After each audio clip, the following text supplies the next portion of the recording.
Friends, R K विज्ञान college में आपका स्वागत है।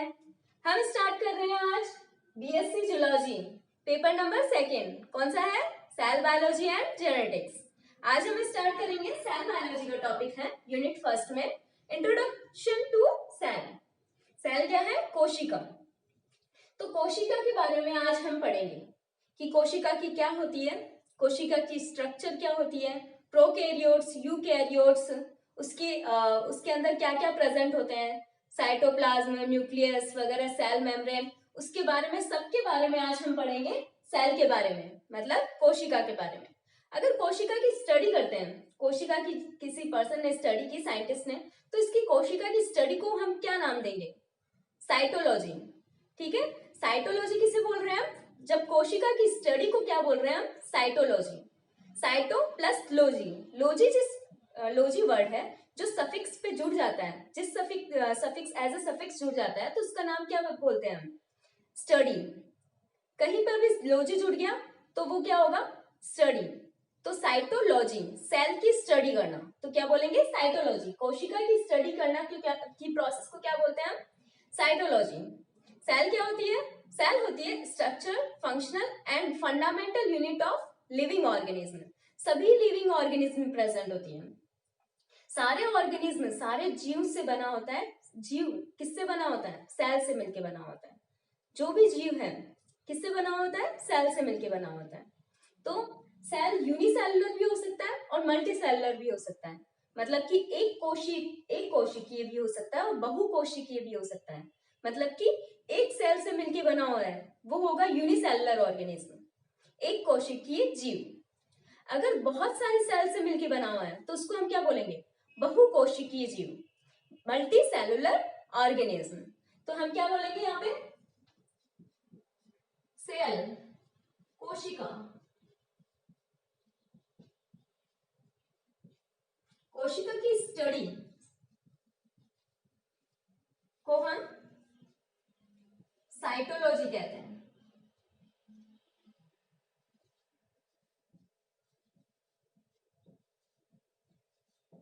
साइटोलॉजी मतलब साइटो प्लस लॉजी, सेल की स्टडी। नाम से पता चल रहा है इसमें, सेल की स्टडी। जहां पर भी लॉजी वर्ड जुड़ेगा, लॉजी का मतलब क्या होता है? स्टडी। साइटो सेल, सेल की स्टडी को हम क्या बोल रहे हैं? साइटोलॉजी। ठीक है, तो यहां पर हम लिखेंगे सेल स्ट्रक्चरल है, fundamental and functional unit of all living organism. सभी लिविंग ऑर्गेनिज्म के अंदर स्ट्रक्चर और फंक्शन और फंडामेंटल यूनिट है। ठीक है, सेल स्ट्रक्चर, इसमें हम क्या करते हैं? इसमें सेल की स्ट्रक्चर, उसकी फंक्शन, फंडामेंटल एक्टिविटीज मतलब सेल ऑर्गेनेलिज के बारे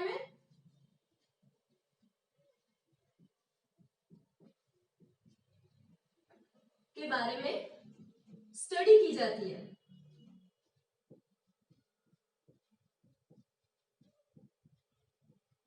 किस किस की स्टडी कर रहे हैं इसके अंदर हम?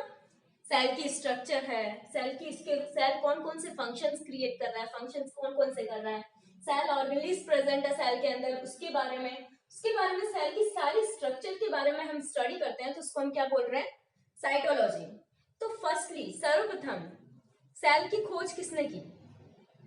Non living cells. हम इसमें हिस्ट्री पढ़ते हैं इसकी थोड़ी बहुत। ठीक है, हिस्ट्री में हम देखेंगे कि सेल की स्टडी किसने, सेल की खोज किसने की। सर्वप्रथम नॉन लिविंग सेल्स की खोज किसने की? लिविंग सेल्स की खोज किसने की? ठीक है, तो नॉन लिविंग सेल्स की खोज किसने की? रॉबर्ट हुक ने। सर्वप्रथम non living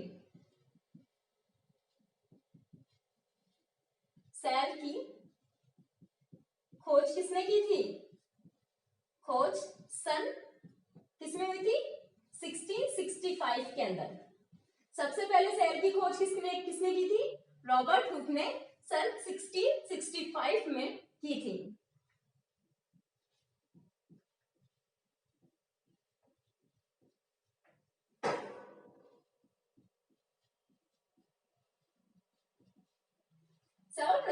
non living cells, सबसे पहले किसकी सेल्स की रॉबर्ट हुक ने क्या डिस्कवर किया था? Non living cells. ठीक है, नॉन लिविंग सेल्स की खोज की थी 1665 के अंदर। किसने की? रॉबर्ट हुक ने। ठीक है, किसके अंदर की थी? कहां पर सेल की स्टडी की थी इसने की थी ओक ट्री है उसके बाग के ऊपर की थी इसने, bark of oak tree. Oak tree है उसकी बाग को, मतलब कि उसकी छाल, उसके वुड से किसकी स्टडी की थी? नॉन लिविंग सेल्स की। नॉन लिविंग सेल्स की स्टडी की थी इसने सबसे पहले ओक ट्री के अंदर जो बाग है उसकी जो वुड होती है, बाहर की जो वुड प्रेजेंट होती है, जैसे कि ओक ट्री है उसकी जो बाहर की वुड प्रेजेंट होती है तने की, उससे किसने स्टडी की थी? नॉन लिविंग सेल्स ने स्टडी की थी। किसने की थी? रॉबर्ट हुक ने। ठीक है, तो पहले इसने क्या देखा था? एक हेक्सागोनल लाइक स्ट्रक्चर देखी इस तरह से, हेक्सागोनल लाइक स्ट्रक्चर देखी। हेक्सागोनल से बहुत सारे हेक्सागोन से स्ट्रक्चर बनी हुई थी, तो इसने क्या देखा? हेक्सागोनल लाइक स्ट्रक्चर देखी, तो इसको इसने क्या नाम दिया? Non living cell. सबसे पहले इसने क्या नाम दिया इसको? सेल्यूला। सबसे पहले इसको रिप्रेजेंट किया इसने, सेल्यूला से रिप्रेजेंट किया, बाद में इसको इसका नाम दिया सेल, कोशिका। ठीक है, तो इसने क्या देखा? इसमें हनीकॉम्ब लाइक स्ट्रक्चर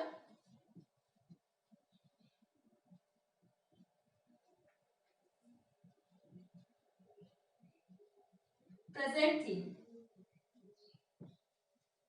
हनीकॉम्ब मतलब कि मधुमक्खी का छत्ता, जिस तरह से मधुमक्खी का छत्ता प्रेजेंट होता है ना, मधुमक्खी का छत्ते का स्ट्रक्चर होता है, उस तरह की सेल्स की स्ट्रक्चर देखी इसने, तो इसका नाम क्या दिया इसने? सेलुला।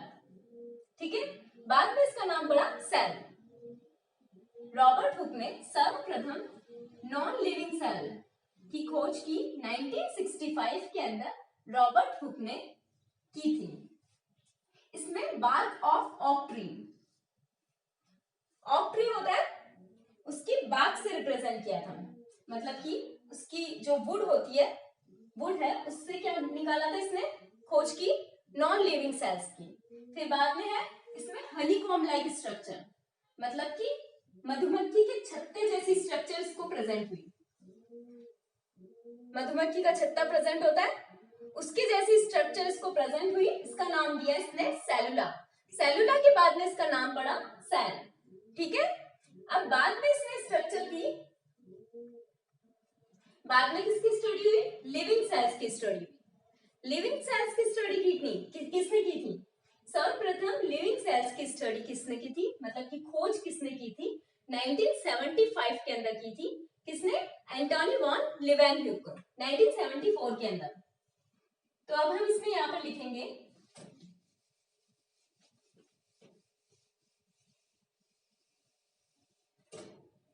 सबसे पहले किसकी हुई खोज? नॉन लिविंग सेल्स की। अब किसकी होगी? लिविंग सेल्स की। तो सर्वप्रथम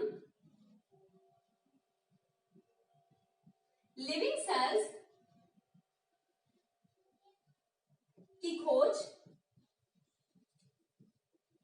1674 में एंटोनी वॉन लीवेनहुक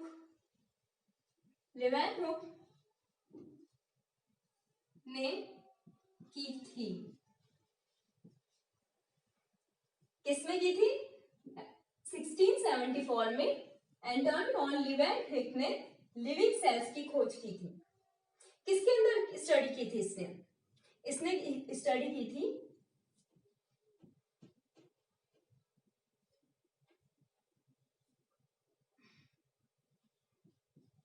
दांत के गंदे दांत के अंदर की थी, दांत के मेल और गंदे जलाशयों में।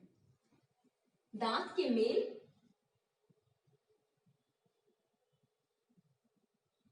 या फिर गंदे जलाशयों में।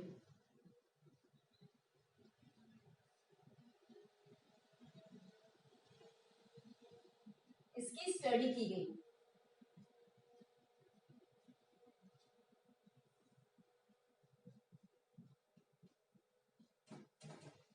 कहाँ की स्टडी? दांत के मेल और गंदे जलाशयों में इसकी स्टडी की गई, जिसको इसने क्या नाम दिया? एनिमलक्यूल। इसका नाम एनिमलक्यूल दिया गया।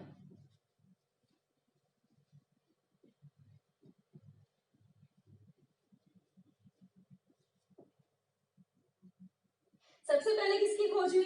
नॉन लिविंग सेल्स की। नॉन लिविंग सेल्स की खोज किसने की थी? रॉबर्ट हुक ने 1665 के अंदर, ठीक है। और ये किसने की थी? इसने ओक ट्री के बाग में, मतलब कि उसकी वुड के अंदर खोज की थी। क्या देखा? हनीकॉम्ब लाइक स्ट्रक्चर, एक हेक्सागोनल लाइक स्ट्रक्चर देखी थी, मधुमक्खी के छत्ते जैसी स्ट्रक्चर, और उसको नाम दिया सेलुला, ठीक है।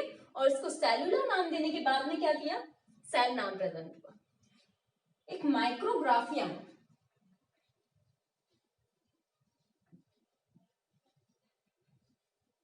माइक्रोग्राफिया नाम की बुक है जिसमें इसने नॉन लिविंग सेल्स के बारे में बताया था, ठीक है।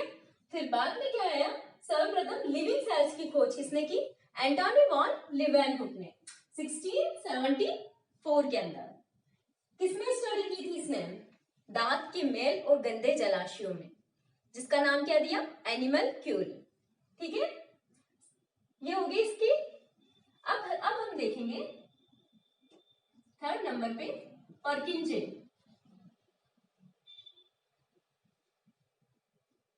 पर्किंजे ने क्या किया था? 1837 के अंदर, 1837 के अंदर प्रोटोप्लास्ट की स्टडी की थी, प्रोटोप्लास्ट की खोज की थी। किसकी खोज की? प्रोटोप्लाज्म की खोज की थी, जो कि लिविंग एनिमल्स के अंदर प्रेजेंट थे। पर्किंजे ने क्या किया? 1837 के अंदर प्रोटोप्लाज्म की स्टडी की, प्रोटोप्लाज्म की खोज की। किसके अंदर? लिविंग एनिमल्स के अंदर, लिविंग मटेरियल्स के अंदर। प्रोटोप्लाज्म क्या होता है? प्रोटोप्लाज्म जो होता है, जो ऊपर किससे प्रेजेंट होता है? सेल वॉल से। अगर हम सेल वॉल को रिमूव कर देंगे तो क्या बचेगा? सेल मेम्ब्रेन, सेल मेम्ब्रेन और सेल साइटोप्लाज्म वगैरह स्ट्रक्चर बचेगी। उसको हम क्या बोल रहे हैं? प्रोटोप्लाज्म, जिसके अंदर सेल वॉल एब्सेंट है। वो किसमें प्रेजेंट होता है? एनिमल्स के अंदर। तो लिविंग मटेरियल्स के अंदर किसने स्टडी की थी? इसने किसकी खोज की थी? प्रोटोप्लाज्म की खोज की थी। अब देखते हैं फोर्थ,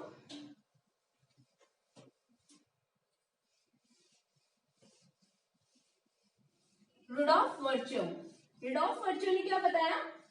रुडॉल्फ वर्च्यू ने बताया कि ये नई सेल्स कैसे बन रही है, जो नई सेल्स है उसका फॉर्मेशन कैसे हो रहा है। तो फोर्थ पे हम देखते हैं वर्च्यू। वर्च्यू ने क्या बताया?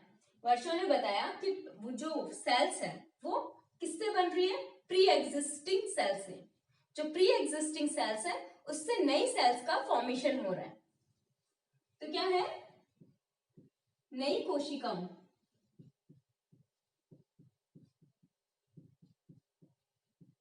का फॉर्मेशन किससे हो रहा है? नई कोशिका का फॉर्मेशन सेल डिवीजन से,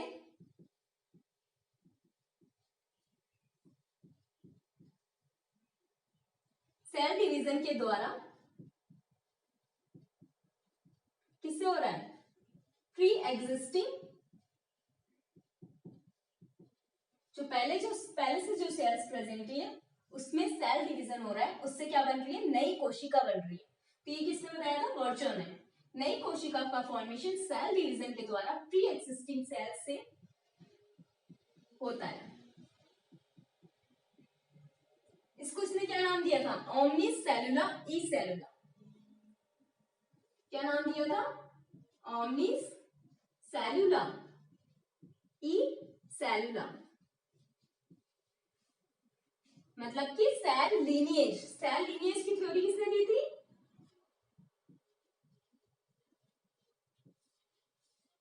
सेल लीनिएज की थ्योरी दी थी वर्चो ने। वर्चो ने क्या बताया? नई कोशिका का फॉर्मेशन सेल डिवीजन के द्वारा प्री एक्सिस्टिंग सेल से होता है। omnicellular ecellular मतलब कि new cells are form by the pre existing cells, इसको बोलेंगे सेल लीनिएज। ठीक है, ये हो गई इसकी हिस्ट्री में हमने सबसे पहले क्या पढ़ा? सर्वप्रथम क्या हुआ? नॉन लिविंग सेल्स की स्टडी हुई, मतलब कि नॉन लिविंग सेल्स की खोज हुई।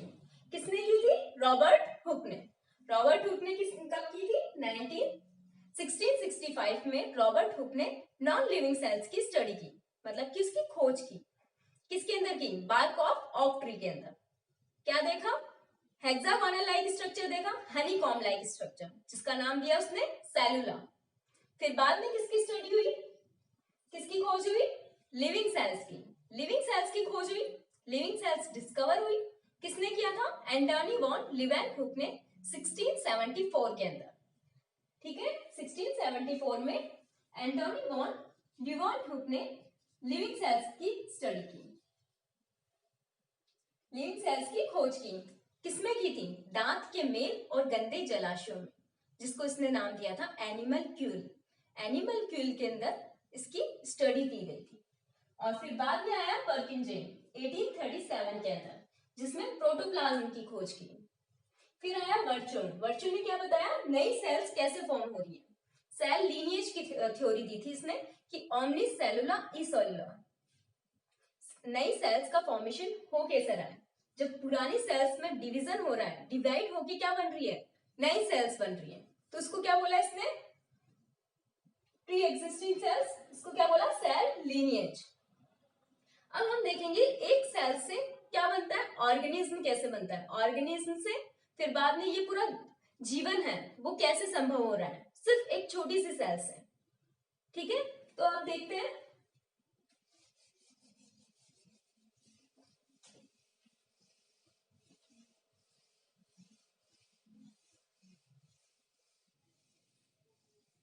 जब सेल्स है, सेल्स के अंदर डिवीजन हो रहा है, डिवाइड होके क्या बन रहा है? वो बहुत सारी सेल्स बन रही है, और उन बहुत सारी सेल्स को हम क्या नाम दे रहे हैं? टिश्यू। ठीक है,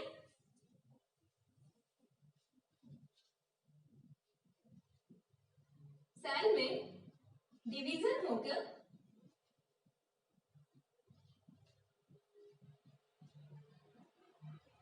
बहुत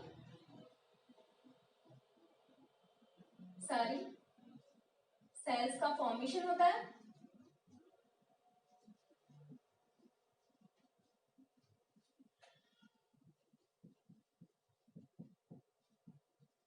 जिसे हम क्या बोलते हैं? टिश्यू। सेल से क्या बना है? टिश्यू।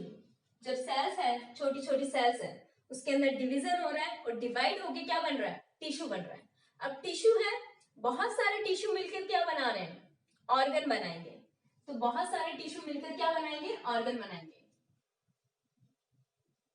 टिश्यूज मिलकर ऑर्गन का फॉर्मेशन करते हैं।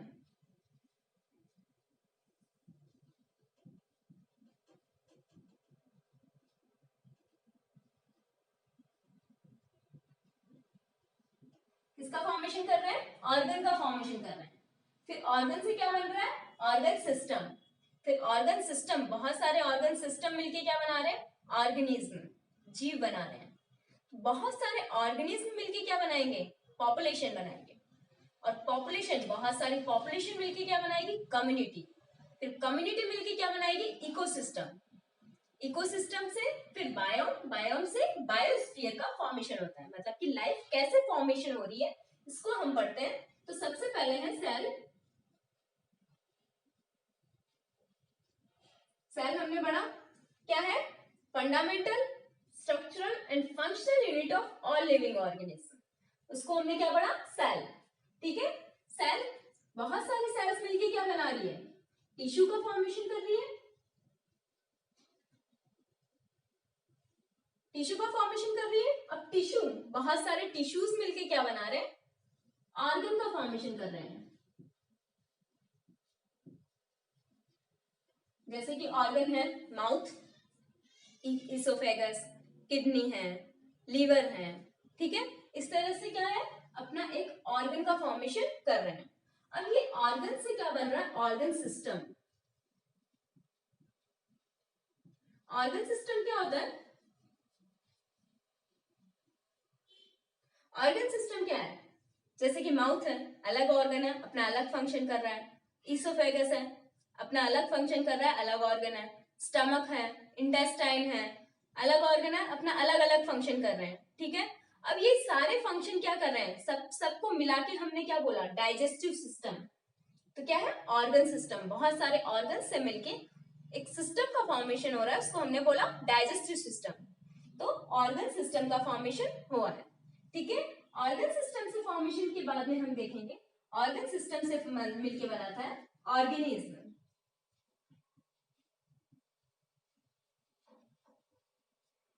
मतलब जीव, ठीक है। ऑर्गेनिज्म मिलके क्या बना रहे हैं, इकोसिस्टम। ऑर्गेनिज्म मिलके बना रहे हैं पॉपुलेशन, ठीक है। ऑर्गेनिज्म क्या है, जैसे कि एक पूरा जीव बन गया, मतलब कि मेरी पूरी बॉडी क्या है, ऑर्गेनिज्म, ठीक है। और यहाँ पर क्या है, पॉपुलेशन, पूरी फैमिली आ गई, बहुत सारे 3-4 पर्सन है, ह्यूमन बीइंग्स है, उनको मिला के हम क्या बोल रहे हैं, पॉपुलेशन बोल रहे हैं। पॉपुलेशन के बाद में आएगा कम्युनिटी। कम्युनिटी, कम्युनिटी को हमने क्या बोला, बहुत सारी पॉपुलेशन मिलके क्या बना रही है, कम्युनिटी। बहुत सारी पॉपुलेशन, जैसे कि यहाँ पर ह्यूमन पॉपुलेशन तो है ही, बहुत सारे जन है, क्लास है, ठीक है, क्लास है, बहुत सारी पॉपुलेशन है, ठीक है। यहाँ पर क्या है, बाहर क्या है, डॉग्स है, कैट है, मॉस्किटोज है, मॉस्किटोज की अलग पॉपुलेशन है, ठीक है। यहाँ पर डॉग की अलग पॉपुलेशन है, ह्यूमन बीइंग की अलग पॉपुलेशन है। ये सारी पॉपुलेशन मिलके क्या बना रही है, कम्युनिटी बना रही है। और इस कम्युनिटी से क्या बन रहा है, इकोसिस्टम।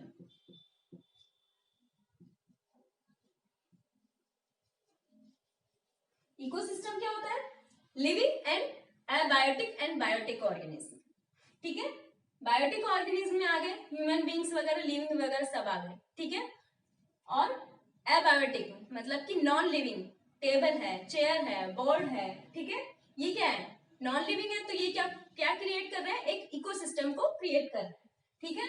इकोसिस्टम से मिलके बन रहा है बायो, और बायो से मिलके बनता है बायोस्फीयर। इस तरह से क्या हो रहा है, सेल के मतलब कि लिविंग ऑर्गेनिज्म में एक जीवन का जीवन बन रहा है, एक जीवन बन रहा है, एक जीव बन रहा है। सेल से क्या बन रहा है, एक जीव बन रहा है, ऑर्गेनिज्म बन रहा है, फिर बाद में पॉपुलेशन बन रही है, कम्युनिटी बन रही है, इकोसिस्टम बन रही है, मतलब कि एक लिविंग एनवायरनमेंट का क्रिएट हो रहा है, लिविंग एनवायरनमेंट क्रिएट हो रहा है। सेल, बहुत सारी सेल्स मिलकर क्या बना रही है, टिश्यू बना रही है, टिश्यू से ऑर्गन बन रहा है, ऑर्गन से ऑर्गन सिस्टम का फॉर्मेशन हो रहा है, ऑर्गन सिस्टम से पॉपुलेशन बन रही है, पॉपुलेशन से कम्युनिटी, कम्युनिटी से इकोसिस्टम, जिसमें बायोटिक और एबायोटिक फैक्टर्स दोनों आ गए, ठीक है। फिर बायोस्फीयर का फॉर्मेशन हो रहा है एक सेल से, एक छोटी सी सेल से, ठीक है। अब ये एक सेल है, एक सेल है, उस वो विजिबल है, आइस के थ्रू हम देख सकते हैं इसको, नहीं देख सकते, कैसे, हम उस माइक्रोस्कोप के थ्रू देखते हैं। माइक्रोस्कोप के थ्रू क्या देखा, सेल को देखा गया, एक सिंगल सेल को माइक्रोस्कोप के थ्रू देखा गया, लेकिन बहुत सारे सेल्स मिल रहे हैं, टिश्यू और ऑर्गन का फॉर्मेशन कर रहे हैं, ठीक है, तो वो देख सकते हैं, ठीक है। तो ये क्या है, माइक्रोस्कोप से ऑर्गन का फॉर्मेशन, माइक्रोस्कोप की डिस्कवर किया गया, एंटोनी वॉन लीविंग ग्रुप ने किया। फिर बाद में क्या किया उसने देखा, लिविंग सेल्स को देखा, लिविंग सेल्स को माइक्रोस्कोप के थ्रू लिविंग सेल्स को देखा गया। तो ये क्या है, सेल्स यूनिसेलुलर भी हो सकती है और मल्टीसेलुलर भी हो सकती है। तो क्या है, लिविंग सेल्स का यूनिसेलुलर फॉर्मेशन, यूनिसेलुलर को किसने खोजा, एंटोनी वॉन लीवेनहुक ने। न्यूक्लियस की खोज किसने की? जो सेल्स के अंदर न्यूक्लियस प्रेजेंट है उसका खोज किसने की? रॉबर्ट ब्राउन ने। रॉबर्ट ब्राउन ने किसकी खोज की? न्यूक्लियस की खोज की। ठीक है, और अब हम देखेंगे सेल किस किस से बना होता है। देखते हैं हम सेल्स की स्ट्रक्चर क्या होती है, सेल्स किस किस चीज से बना हुआ होता है, सेल में क्या क्या प्रेजेंट होता है। सेल वॉल प्रेजेंट होती है, सेल मेम्ब्रेन प्रेजेंट होती है। सेल वॉल किस में प्रेजेंट होती है? सेल वॉल किस में होती है? प्लांट सेल्स के अंदर सेल वॉल प्रेजेंट होती है। ये सब हम सेल के बारे में, नॉर्मल सेल के बारे में हम कहाँ कब पढ़ चुके हैं? 11th-12th क्लास में आराम से पढ़ चुके हैं। 11th-12th क्लास में आराम से आ जाता है कि सेल क्या होती है, सेल की स्ट्रक्चर कैसी होती है, सेल किस किस से बना होता है। ठीक है, तो उसी को हम बीएससी में भी पढ़ रहे हैं, तो बहुत से लोगों को पता होगा सेल क्या है। सेल किससे मिलके बना होता है? सेल बना होता है प्रोटोप्लाज्म,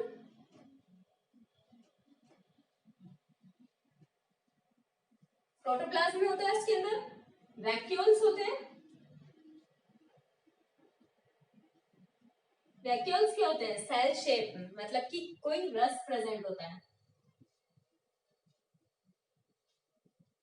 ठीक है, और थर्ड है सेल वॉल। सेल वॉल किसके अंदर प्रेजेंट होती है? सेल वॉल प्रेजेंट होती है प्लांट सेल्स के अंदर।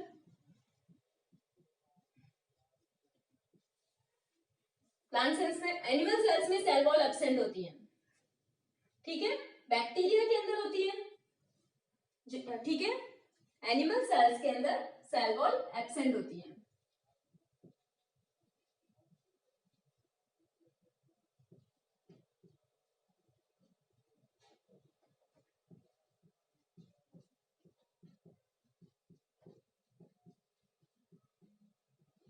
एनिमल सेल्स के अंदर सेल वॉल नहीं पाई जाती है। अब प्रोटोप्लाज्म, प्रोटोप्लाज्म को हम अगर क्लासिफाई करते हैं, और प्रोटोप्लाज्म क्या है? Molecular factory.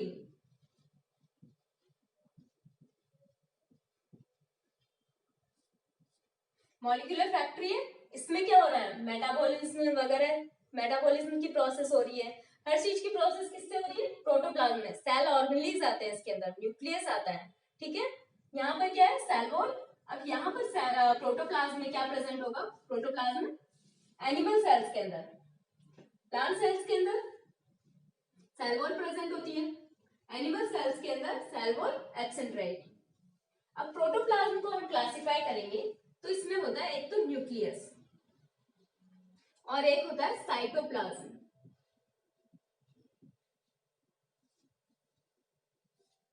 न्यूक्लियस क्या होता है? केंद्रक। ठीक है, और साइटोप्लाज्म केंद्रक के जो बाहर का पोर्शन प्रेजेंट होता है। ये सेल है, यहाँ पर ये साइटोप्लाज्म कौन सा है? ये बाहर का पोर्शन है, न्यूक्लियस अंदर। ठीक है, और बाहर कौन सी है? सेल मेम्ब्रेन और सेल वॉल। ठीक है, तो cell wall and cell membrane, यहाँ पर हम सेल मेम्ब्रेन देख सकते हैं।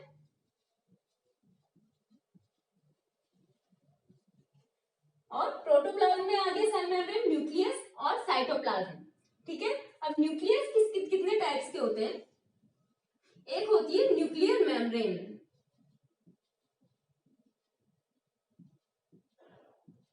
न्यूक्लियस की जो मेम्ब्रेन होती है उसको हमने क्या बोला? Nuclear membrane. और न्यूक्लियोप्लाज्म, न्यूक्लियोप्लाज्म, न्यूक्लियर मेम्ब्रेन और न्यूक्लियोप्लाज्म। न्यूक्लियस के अंदर जो साइटोप्लाज्म होता है उसको हमने क्या बोला? न्यूक्लियोप्लाज्म। अब क्या बोलेंगे? Chromatin, chromosomes, chromatin network. Nucleus के अंदर क्या प्रेजेंट है? क्रोमेटिन नेटवर्क प्रेजेंट है, यूक्रोमेटिन, हेट्रोक्रोमेटिन। ठीक है, उसको हमने क्या बोला? क्रोमेटिन नेटवर्क, जिसमें डीएनए वगैरह, ये डीएनए, हिस्टोन, प्रोटीन्स वगैरह प्रेजेंट रहते हैं। और होता है न्यूक्लियोलस, यहाँ पर क्या प्रेजेंट है? न्यूक्लियोलस। तो न्यूक्लियस किस किस से मिलकर बना हुआ है? न्यूक्लियर मेम्ब्रेन, न्यूक्लियस की मेम्ब्रेन, और न्यूक्लियोप्लाज्म, जो न्यूक्लियस के अंदर जो साइटोप्लाज्म है उसको क्या बोला? न्यूक्लियोप्लाज्म। और chromatin network, chromatin network, euchromatin, heterochromatin वगैरह वो प्रेजेंट है, इसको हमने क्या बोला, क्रोमेटिन नेटवर्क, और क्या है, न्यूक्लियोलस। इन चार चीजों से क्या मिलके बना हुआ है, न्यूक्लियस, केंद्रक बना हुआ है। ठीक है, इसको न्यूक्लियर मेम्ब्रेन को क्या बोला, nuclear envelope. Nuclear pore present होते हैं, न्यूक्लियर मेम्ब्रेन के ऊपर क्या प्रेजेंट होते हैं, न्यूक्लियर पोर भी प्रेजेंट होते हैं। ठीक है, जिसके थ्रू कौन आता है, मैसेंजर आरएनए बाहर चला गया, मतलब कि न्यूक्लियस के अंदर और साइटोप्लाज्म के अंदर बाहर आने का वर्क करते हैं। किसके थ्रू, न्यूक्लियर पोर के थ्रू। कुछ प्रोटीन्स हैं जो कि अंदर जाते हैं ट्रांसक्रिप्शन के लिए, ठीक है, और कुछ एमआरएनए है ट्रांसलेशन के लिए न्यूक्लियस से बाहर आते हैं।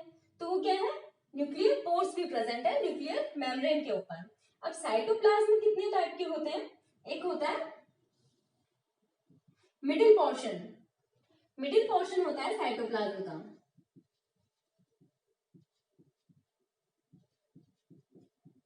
Middle portion of cytoplasm. और दूसरा क्या होता है, साइटोप्लाज्मिक मेम्ब्रेन।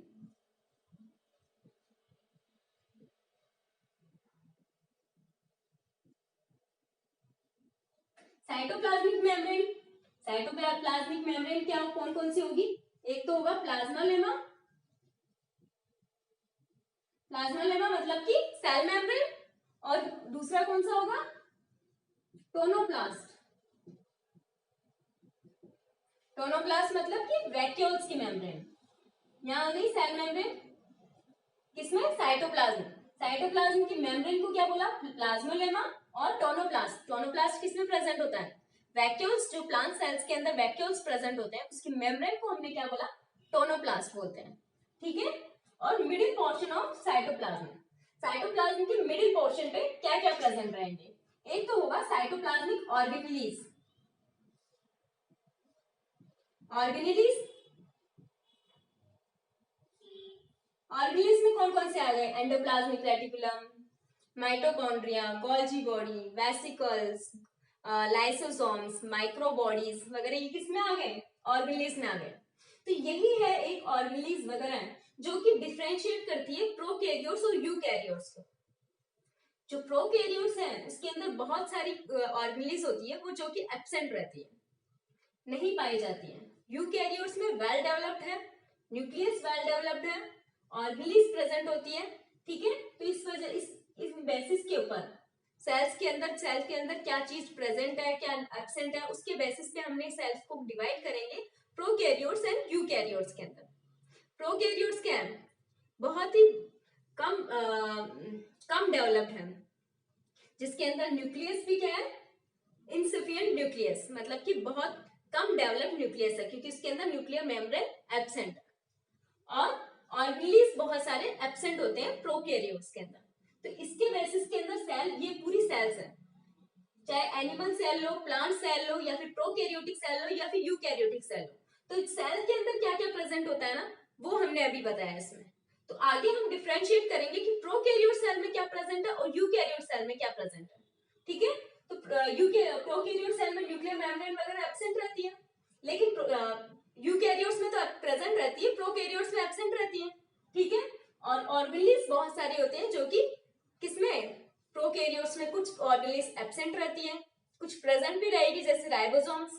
ठीक है, तो ये इस तरह से हमने केवल सेल को डिफरेंशिएट किया। अभी आगे हम किसको देखेंगे, डिफरेंशिएट करेंगे प्रोकैरियोट्स एंड यूकैरियोटिक सेल्स को। ठीक है, अब देखते हैं ऑर्गेनेलीज के अंदर फर्स्ट ऑर्गेनेली कौन सी आती है, वो है प्लास्टिड। प्लास्टिड, प्लास्टिड कितने टाइप के होते हैं, ल्यूकोप्लास्ट, क्लोरोप्लास्ट एंड क्रोमोप्लास्ट।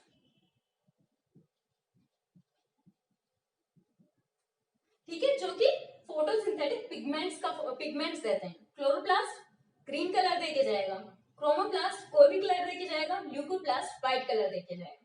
ठीक है, तो प्लास्टिड होते हैं। सेकंड होता है माइटोकॉन्ड्रिया,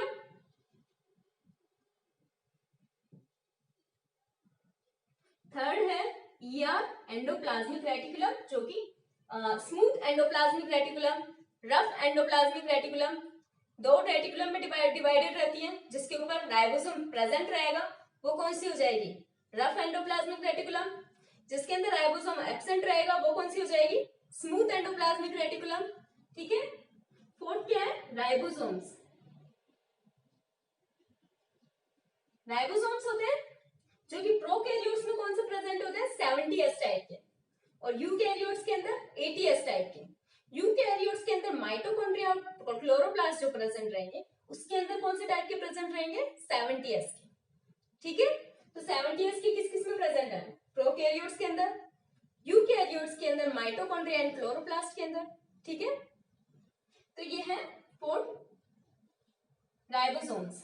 अब आ गया गोल्जी कॉम्प्लेक्स। ठीक है, जो कि सिक्रेशन का वर्क करेगा। कोई भी प्रोटीन है उसके सिक्रेशन का किसका वर्क होगा? Golgi complex. सिक्स्थ है वेसिकल्स। वेसिकल्स है। और सेवंथ कौन सा आएगा? सेवंथ आएगा सेंट्रोसोम, जो कि किसमें प्रेजेंट है? यूकेरियोट्स के अंदर, सेंट्रोसोम्स। एट कौन सा आएगा? एट आएगा फ्लैजिला एंड सीलिया।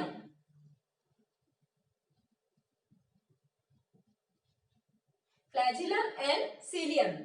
ठीक है, एट हो गया। अब आएगा नाइन। नाइन कौन सा है? लाइसोसोम। लाइसोसोम। और कौन सा है? Micro bodies. यहां लिख लेते हैं हम, टेंथ है, यहां लिखते हैं 10 माइक्रो बॉडीज। माइक्रो बॉडीज में कौन कौन से आएंगे? माइक्रो बॉडीज में है ग्लाइऑक्सिलेट्स। ग्लाइऑक्सिलेट्स किसमें आ गया?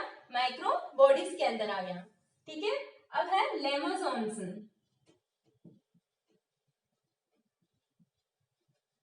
लेमोसोम्स आ गया। और 12th हो गया स्पेरोसोम्स आ गया। ठीक है।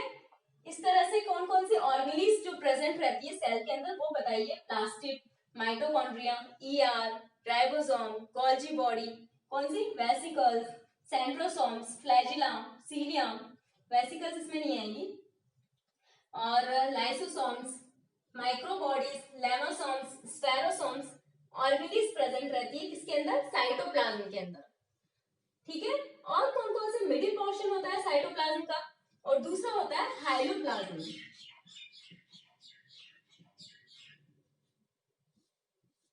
हाइलोप्लाज्म में कौन सा प्रेजेंट देखते हैं हम? Cytoplasmic matrix. साइटोप्लाज्मिक मैट्रिक्स के अंदर हाइलोप्लाज्म प्रेजेंट रहता है। उसको हाइलोप्लाज्म को हम क्या बोलेंगे?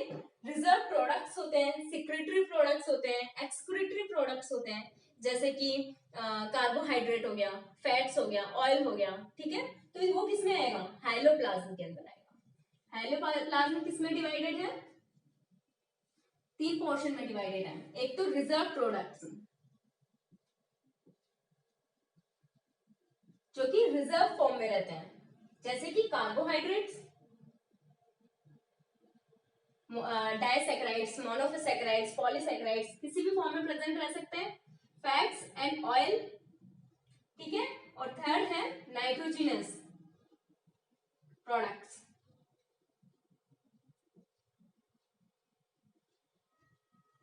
रिजर्व प्रोडक्ट्स के बाद में हम देखते हैं secretory products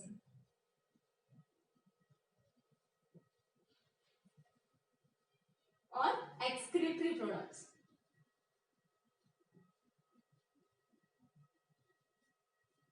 secretory products and excretory products. Secretory products में कौन से आएंगे? Colouring agents. कलरिंग मैटर जो भी होएगा वो किसमें आएगा? सिक्रेटरी प्रोडक्ट्स के अंदर। और कौन से हो सकते हैं? और कौन से हो सकते हैं? नेक्टर। नेक्टर जो प्रेजेंट होगा वो किसमें आएगा? सिक्रेटरी प्रोडक्ट्स के अंदर आएगा। ठीक है। और कौन से हैं? एंजाइम्स जो भी होंगे सिक्रेटरी प्रोडक्ट्स के अंदर आएंगे, सिक्रेशन हुआ है इनका। और एक्सक्रीटरी प्रोडक्ट्स के अंदर कौन कौन से आएंगे? सेकेंडरी मेटाबोलाइट्स कौन कौन से होंगे? एल्केलॉइड्स, सेकेंडरी मेटाबोलाइट्स एल्केलॉइड्स इसके अंदर आएगा, एक्सक्रीटरी प्रोडक्ट्स के अंदर। और कौन से हो सकते हैं, टर्माइट्स, गम जिसको हम गोंद वगैरह बोलते हैं, लैटेक्स एक्सेट्रा। ये है पूरी सेल की स्ट्रक्चर, जिसके अंदर सेल के अंदर क्या क्या प्रेजेंट रहेंगे। सेल है, प्रोटोप्लाज्म प्रेजेंट रहेगा जो कि मॉलिक्यूलर फैक्ट्री है, सारा पूरी प्रोसेस फंक्शन किसके द्वारा हो रहा है, प्रोटोप्लाज्म के द्वारा हो रहा है। और क्या है, सेल वॉल जो कि प्लांट सेल्स में प्रेजेंट रहती है, एनिमल्स के अंदर एब्सेंट रहती है। और क्या है, वैक्यूल्स। वैक्यूल्स क्या है, प्लांट सेल्स में प्रेजेंट रहेंगे, जो कि क्या होते हैं, एक सेल शेप होता है, रस होता है, ठीक है। और प्रोटोप्लाज्म को डिवाइड किया है न्यूक्लियस एंड साइटोप्लाज्म के अंदर। न्यूक्लियस के अंदर बीच में प्रेजेंट होएगा, किसके अंदर, एनिमल सेल्स के अंदर। और प्लांट सेल्स के अंदर पेरिफेरी पे प्रेजेंट रहेगा, मतलब कि सेल मेम्ब्रेन के पास में प्रेजेंट रहेगा, ठीक है। और न्यूक्लियस डिवाइडेड होता है 4 टाइप में, nuclear membrane, nucleoplasm, chromatin network and nucleolus. इससे मिलके क्या बना होता है, न्यूक्लियस, ठीक है। और साइटोप्लाज्म, साइटोप्लाज्म में क्या है, साइटोप्लाज्म में है middle portion of cytoplasm, middle portion of cytoplasm है। और साइटोप्लाज्मिक मेम्ब्रेन, साइटोप्लाज्मिक मेम्ब्रेन में आएगा plasma lemma and tonoplast.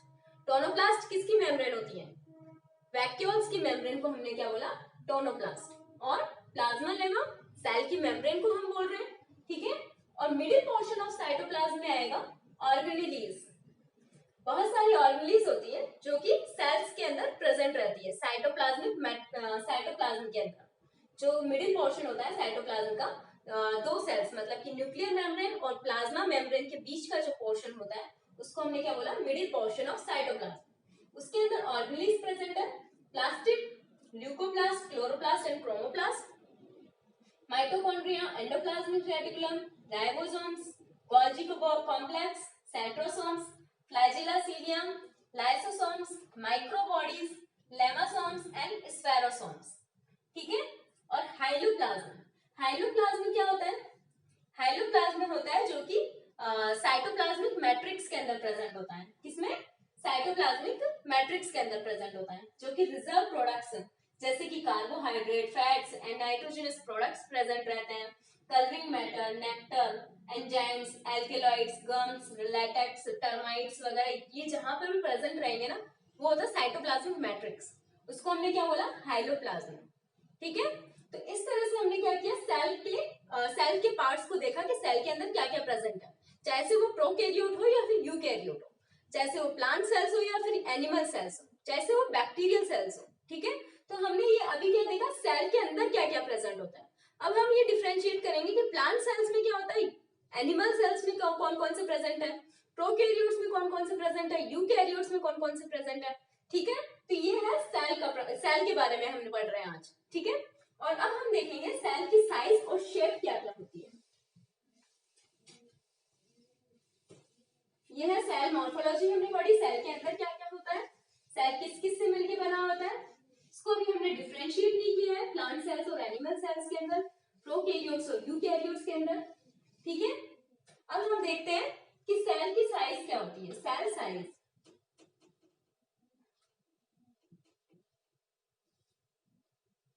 Cell size देखेंगे, स्मॉलेस्ट सेल किसकी होती है, सबसे स्मॉलेस्ट सेल किसमें होती है, सबसे छोटी कोशिका,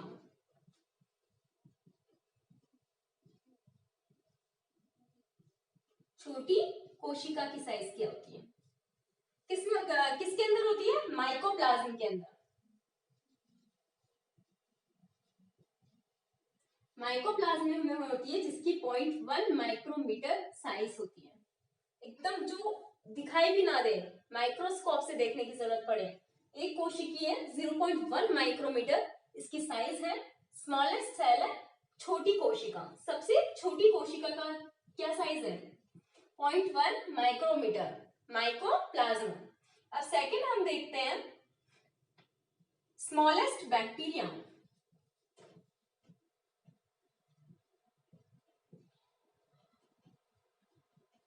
स्मॉलेस्ट बैक्टीरिया की साइज क्या होती है, किसमें होता है, हीमोफिलस इन्फ्लुएंजा, हीमोफिलस इन्फ्लुएंजा, इसके अंदर साइज क्या होगी, 3 to 5 माइक्रोमीटर की साइज होती है,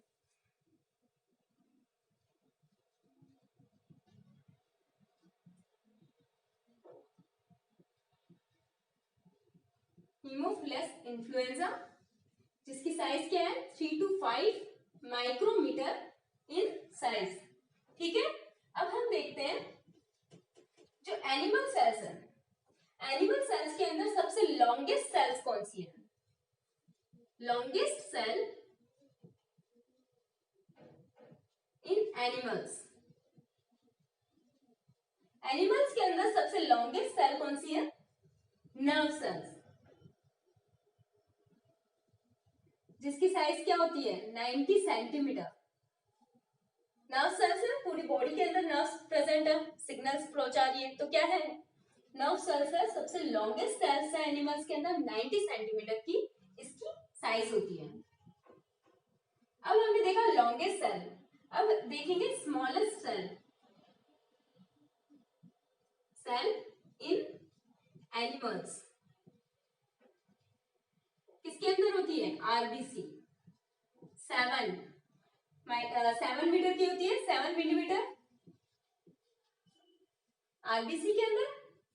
red blood cells, smallest cells in animals, सबसे छोटी कोशिका इन जीवों के अंदर, एनिमल्स के अंदर। अब हम देखते हैं प्लांट्स के बारे में। प्लांट्स के अंदर लार्जेस्ट सेल्स कौन सी होती हैं? Largest plant sales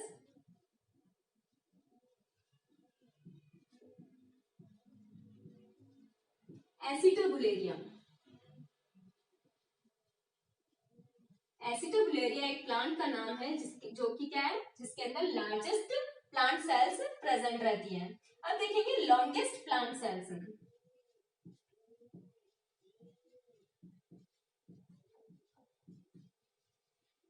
longest plant sales में कौन सा है? बोहीमेरिया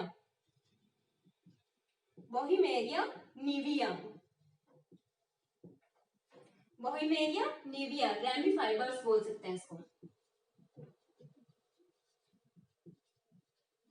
कॉमन है रैमी फाइबर्स। ठीक है, तो लॉन्गेस्ट प्लांट सेल, लॉन्गेस्ट और लार्जेस्ट से मतलब क्या समझते हो? लार्जेस्ट मतलब जिसका सरफेस एरिया बहुत ज्यादा है, लॉन्गेस्ट मतलब कि इसकी लेंथ बहुत ज्यादा है। ठीक है, तो लॉन्गेस्ट प्लांट सेल्स का मतलब वो किसके अंदर होता है? बोहीमेरिया नेविया के अंदर, और लार्जेस्ट प्लांट सेल्स एसिटोबुलेरिया के अंदर। ठीक है, अब देखते हैं कि स्मॉलेस्ट बैक्टीरिया कौन सा है? Haemophilus influenza. अब लार्जेस्ट सिंगल आइसोलेटेड सेल्स है,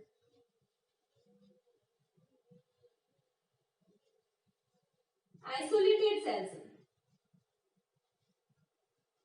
किसके अंदर? Ostrich egg,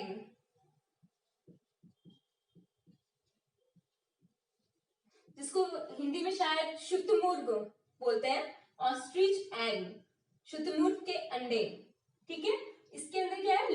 largest single isolated sales किसमें प्रेजेंट है? ऑस्ट्रिच एग के अंदर प्रेजेंट है।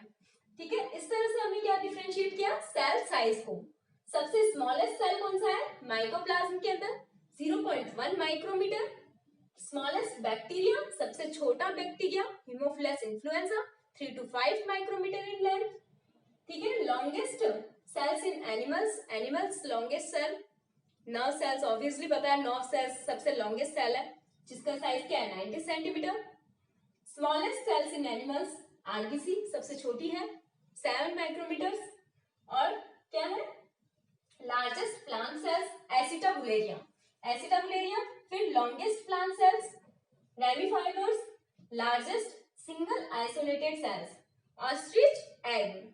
ठीक है, अब हम देखते हैं कि सेल शेप क्या है? सेल शेप क्या है? हर सेल्स क्या है? डिफरेंट साइज की है, कोई राउंड है, कोई सिलेंड्रिकल है, कोई रोड शेप है, कोई कोमा शेप है। बैक्टीरिया में कितनी साइज होती है इसकी? बैक्टीरिया में हमने देखा तो बैक्टीरिया के अंदर क्या है? कोमा शेप भी है, ठीक है, स्पाइरल शेप भी है, रोड शेप भी है, कोन शेप भी है। ठीक है, तो ये क्या है? अलग अलग साइज की बैक्टीरिया प्रेजेंट है, शेप अलग अलग शेप के बैक्टीरिया प्रेजेंट है। ठीक है, ऑर्गेनिज्म की साइज राउंड भी हो सकती है, डिस्क हो सकती है, डिस्क शेप की हो सकती है, पॉलीगोनल हो सकती है, थ्रेड लाइक हो सकती है। तो अलग अलग बैक्टीरिया के अंदर अलग अलग इसकी साइज होती है, अलग अलग सेल्स के अंदर डिपेंड करता है कि ये किसकी सेल्स है। ठीक है, तो इसके अंदर किसी में राउंड हो सकती है, डिस्क हो सकती है, पॉलीगोनल हो सकती है, थ्रेड लाइक हो सकती है। ठीक है, जैसे कि आरबीसी में देखते हैं हम, किसमें देखेंगे, रेड ब्लड सेल्स में। हमने देखा आरबीसी के अंदर, आरबीसी में साइज क्या होती है, राउंड होती है। आरबीसी में सेल की साइज क्या होती है, round and concave. Round and concave किसके लिए, आरबीसी के सेल्स के लिए। तो अलग अलग सेल्स के लिए, अलग अलग सेल्स के लिए अलग अलग इसकी शेप होगी। डिपेंड करेगा कि ये कौन सी किसकी सेल है, आरबीसी की सेल्स है, किसकी सेल्स है, बैक्टीरिया की सेल है। तो ये डिपेंड करेगा कि इसकी शेप क्या होगी। ठीक है, आरबीसी में कौन सी है, राउंड एंड कॉनकेव शेप की होती है। डब्ल्यूबीसी में किस शेप की होती है, एमीबॉइड। जैसे कि एमीबॉइड शेप में मतलब कि अमीबा है ना, उसके अंदर क्या है, वो अपना इरेगुलर शेप होती है, उसके अंदर वो अपनी शेप चेंज करते रहते हैं, मूव करता है। तो उसमें साइटोस्केलेटन तो एब्सेंट रहता है, तो उसकी कोई शेप नहीं होती है, शेप नहीं बन पाती है। तो इरेगुलर शेप भी प्रेजेंट होती है किसी किसी में, इरेगुलर शेप भी प्रेजेंट होती है किसी सेल्स के अंदर। ठीक है, तो डब्ल्यूबीसी में कौन सी होगी, एमीबॉइड सेल्स की होती है। नर्व सेल्स कैसी होती है, नर्व सेल्स का देख लेंगे। नर्व सेल्स होती है, लॉन्ग होती है, ब्रांच्ड भी होती है। तो इस तरह से ये शेप वैरी करती है, हर सेल्स के अंदर ये सेल शेप होती है, सेल शेप वो वैरी करती है। डब्ल्यूबीसी में राउंडेड है, ठीक है, राउंडेड है, कॉनकेव शेप है, और इसके अंदर आरबीसी के अंदर, और डब्ल्यूबीसी में अमीबॉइड है। अमीबा की शेप क्या है, कोई सेल्स ऐसी है जिसकी इरेगुलर शेप है, मतलब कि शेप इसकी अलग अलग चेंज होती जा रही है। और किसके अंदर है, नर्व सेल्स के अंदर लॉन्ग है और ब्रांच्ड है। और इसमें देख लिया बैक्टीरिया के अंदर किसी में कोमा शेप की आ गई, किसी के अंदर स्पाइरल शेप की आ गई, किसी में रोड शेप आ गया, किसी में कोन शेप आ गया।